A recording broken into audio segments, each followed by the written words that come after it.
Magbantay-bantay ta ini ha kay hapit na magyud balik ang Ginoo. Wa man gyud kabalog yung siguro sto ano kay wa ta kabalo sa eksaktong adlaw kanu sa mo balik ang Ginoo pero kinahanglan mangandam gyud ta. The world is getting more evil. Naa gani mga balita, mga kasama, problema sa pamilya, kini ganing bana, yang gipatay ang ihang asawa, gumikan sa pagkayaw-yawan ini. Dito ni nahitabo sa Oslob, Cebu, mga higala, kini pamilya na ang ginaigo no sa kaaway. Tungod sa pagkayaw-yawan, napungot ang bana, kuanto yang bana, 73 years old. Unya, kung nagkamali, 72 years old ang iyang asawa. Napungot siya, napahimungtan ni iyang asawa, iyang gidunggab. Hangtod siya, namatay in taon kini.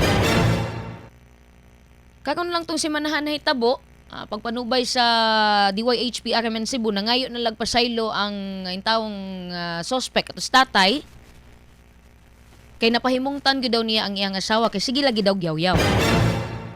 Siguro, na ay mga nga naman na sa kanang kaning masamuka na ka ba ayo sige ugyaw-yaw siguro uy daghan pa gani kay kung problema imo pag yung dungagan pwede mo muhilom sa ka iampo tabangin na lang ko nimo tabangin na lang kog ampo sa to ang problema dinhi nga na siguro ako dili pa manggod pug kuminyo so di pa kay ko karili pero kung personal pud nga kaning ana ba kanang kadagan ako problema ayo sa kuyaw-yawi ka kambi tinuod no.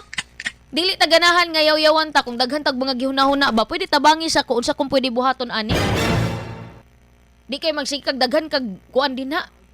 Kana ganing istorya wa pa kakabalo sa kung unsay akong ginaagian. Kato sample pa lang to mga kasama usa lang to no sa daghan kaayong mga panghitabo karon sa palibot nga ginaigo ang pamilya.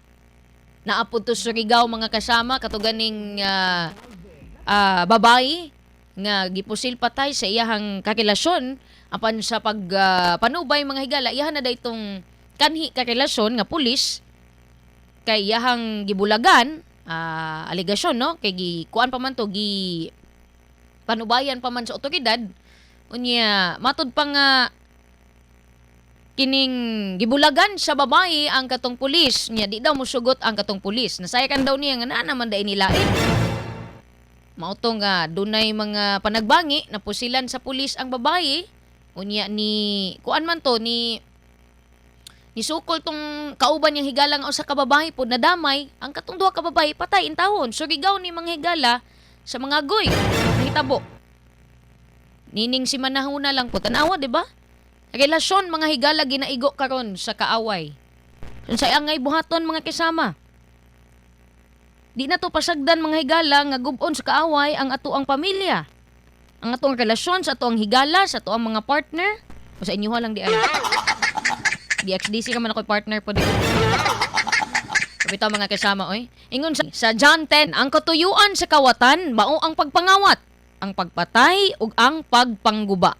Apan mihanhi ako dinhi sa kalibutan, aron mahatagan ko ang mga tawo sa kinabuhi nga madagayaon.